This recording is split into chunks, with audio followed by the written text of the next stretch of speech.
प्रकाश आबिटकर बोलतायत, आपण थेट जाऊया. प्रतिकार शक्ती कमी असेल तर अशा पद्धतीच्या सर्वच पेशंट्सना थोडीशी ही आजारामध्ये मृत्यूची भीती असते. अशाच पद्धतीनं दुर्दैवानं ही घटना घडली. परंतु या संपूर्ण जिल्ह्यामध्ये अगोदरपासूनच याबद्दलच्या पूर्वसूचना आरोग्य विभागाच्या वतीने अत्यंत चांगल्या पद्धतीने दिल्या जातात. लोकसुद्धा त्यांची काळजी अधिक चांगल्या पद्धतीने घेत आहेत. त्यामुळे भविष्य काळामध्ये अशा घटना होणार नाहीत यासाठी अत्यंत चांगल्या पद्धतीनं आरोग्य विभागाची यंत्रणा सतर्क आहे.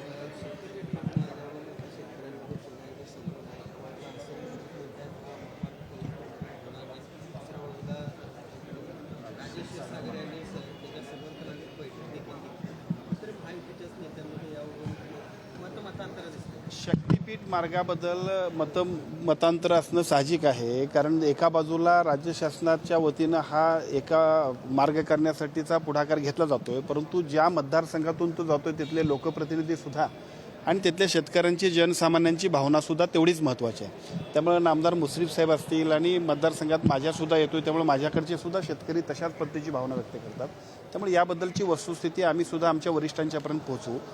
प्रकल्प व्हायला पाहिजेत, परंतु जनसामान्यांची भावना सुद्धा तेवढीच महत्त्वाची आहे. त्या पद्धतीची भूमिका सुद्धा आम्ही मांडणार आहोत.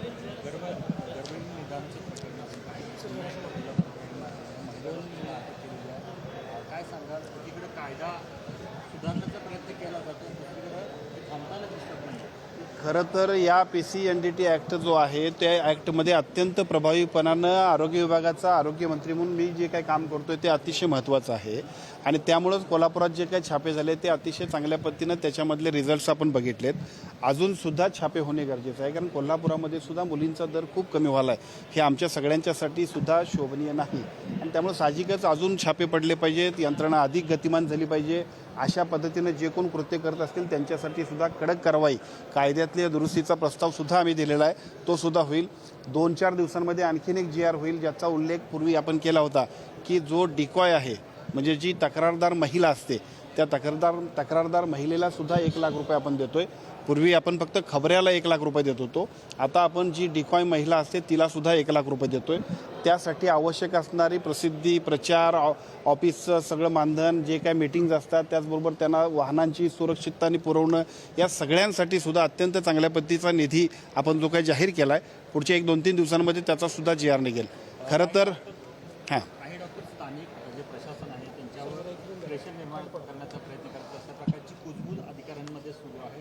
त्याच्यामध्ये कोल्हापूर शहरातले 2 डॉक्टर आहेत, त्यांच्याकडे हे सर्व चालतं, पण त्यांना थांबवण्यात यश आलेलं नाही.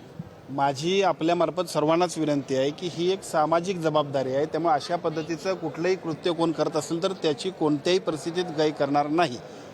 शासनाची आणि सार्वजनिक सगळ्या समाजाची जबाबदारी आहे की ज्या पद्धतीनं मुलींचा मृत्यूदर कमी होतोय ते बघितल्यानंतर आपल्या सगळ्यांची ही जबाबदारी जबाबदारी म्हणजे अतिशय गंभीरपणानं आपण सगळ्यांनी घेतलं पाहिजे. त्यामुळे अशा पद्धतीनं जर कोण ही कुजबूज असेल तर त्याच्यातली वास्तविकता शोधून कडक कारवाई करण्यामध्ये कुठेही शासन कमी पडणार नाही. सर, GBS संदर्भात प्रश्न आहे की GBS संदर्भात